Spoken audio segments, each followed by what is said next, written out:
Hi and welcome back to Graham DVM. I'm going to spend some time today talking about diabetes mellitus.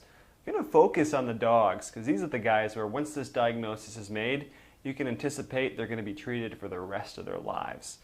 Cats will often need treatment for long periods, sometimes the rest of their lives, but they're different in that sometimes they will recover to a stage where they don't need insulin anymore. So let's start with a bit of a discussion on diabetes in dogs. So what makes dogs our problematic kids when it comes to diabetes is that they're type 1 diabetics. That's your insulin-dependent diabetic.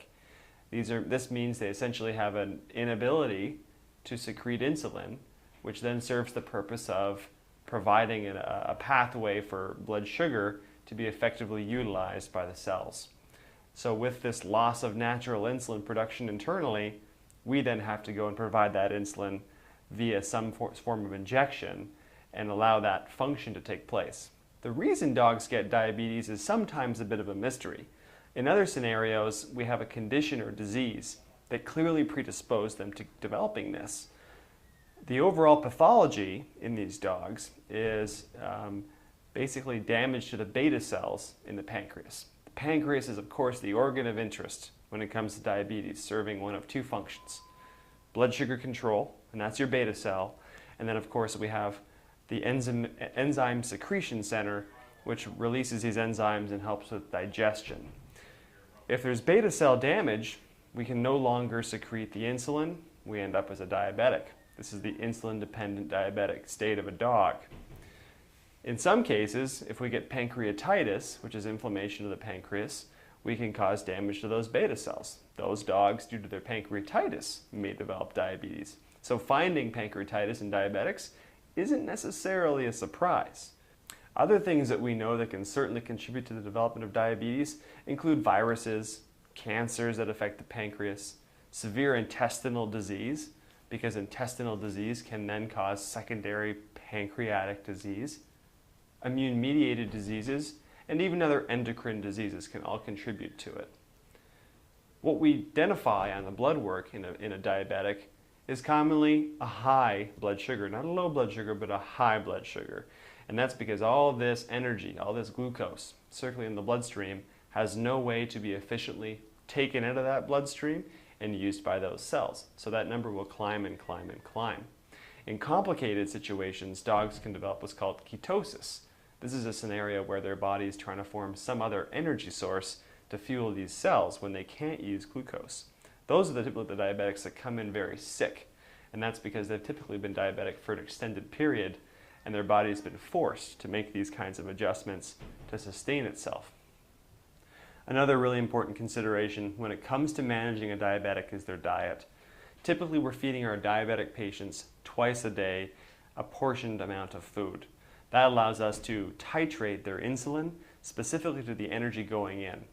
We like to consider things as an energy in versus insulin in ratio, and allows us to determine how their energy curve is going to be predictably distributed throughout that day. Generally, we're reaching for prescription grade foods. I have had some clients choose over-the-counter foods that have a kind of a breakdown profile similar to what you're seeing on our prescription diets, but the general rule is higher fibers, higher in complex carbohydrates, lower in fat, and moderate to lower on the protein scale. That tends to allow us a much more predictable energy release and allows us to titrate that insulin in the best way. When the time comes to manage a dog's diabetes, after we've established a typical starting dose, we're going to choose a time frame wherein we have them back to the office for either a glucose curve, and that's keep them here after their meal and insulin to check their blood sugar at periodic points throughout the day and look at that curve and decide if we're happy with how their body is metabolizing the insulin and how high or low their blood sugar gets in that time frame.